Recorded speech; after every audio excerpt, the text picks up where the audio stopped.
Bum, bum, bum, bum, bum, bum, bum, bum, bum. Welcome back, my friends, to BjjBrick Quick. This is your fast, some say quick, Jiu-Jitsu podcast. My name is Byron. We're going through the 10 Bullets by Tom Sachs. We're on number 9. If you've missed the previous ones, rewind a few episodes back and start off on number 1. Enjoy the journey. Number 9. Sacrifice to Leatherface. That doesn't mean anything. And as I've researched this one and learned a little bit about it, you could think of this one as a little figurine.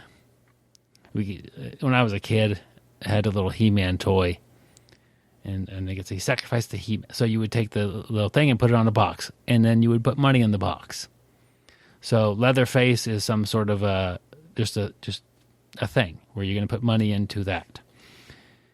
And what's going on here is this is a tool for, I guess, discipline.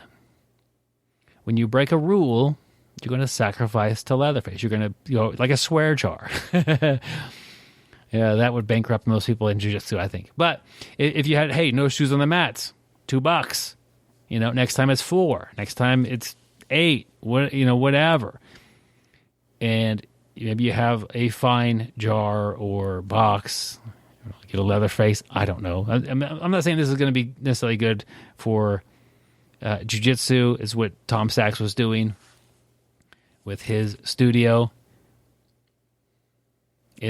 If you were in Tom Sachs' studio, you left the lights on when you left, that you're going to pay. If you didn't clean your equipment, you're going to pay. If you made a mess or were doing something dangerous, you're going to pay into that little box. And then they take the money and they have it for a party. So they kind of share with everybody. So it's not like it's going into the owner's pocket.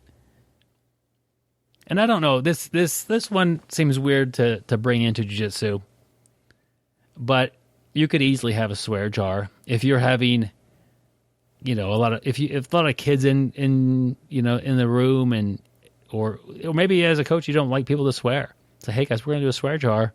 It's gonna be $1. If I catch you, pitch in $1. And then I think the thing that matters is you don't take that money home and spend it. Is you're going to use it to maybe you're going to buy something cool for the gym or throw a party or, help out a student who's having a hard time. I don't know what it's going to be, but it goes back to the community. That's an interesting idea. But either way, whether it's financial or not, you need to have some way to kind of enforce some discipline. You can't have people be doing dangerous techniques. Typically with us, that's just a short conversation. You obviously can't have people walking around with their shoes on the mats. You need to be clean. There's all these little rules, and it's not a problem at most gyms. But I can see a few gyms doing this and kind of having fun with it. When somebody is paying into the jar for walking on the mat or, forgetting to take their gi home and the coach had to wash a dirty gi, that might cost you something. It might be just burpees, push-ups. Who knows? It's an interesting concept. I think it's one that has helped Tom Sachs to enforce some rules and put a little bit of teeth into that. Does your gym need this? I'm sure some need some sort of a rule enforcement. But I would imagine most gyms I've been to, even when I'm traveling, are pretty laid back, and the students take care of themselves.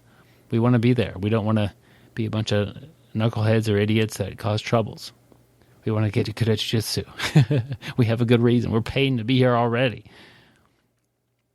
But I could see somebody, enacting this to kind of clean up some behaviors that were unwanted.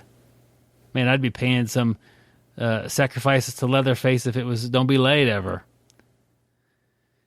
Anyways, that's that rule. As far as all these bullets, I think that one may be maybe a little less into what we're typically doing, but I think one of the big rules is here if you have a rule, it should have a little bit of teeth to it. You should be able to enforce it. That being said, you're enforcing rules on your customers. Do you want them to leave? You want them to find a gym where they can be themselves? Guys, I hope you have a great day and stay sweaty.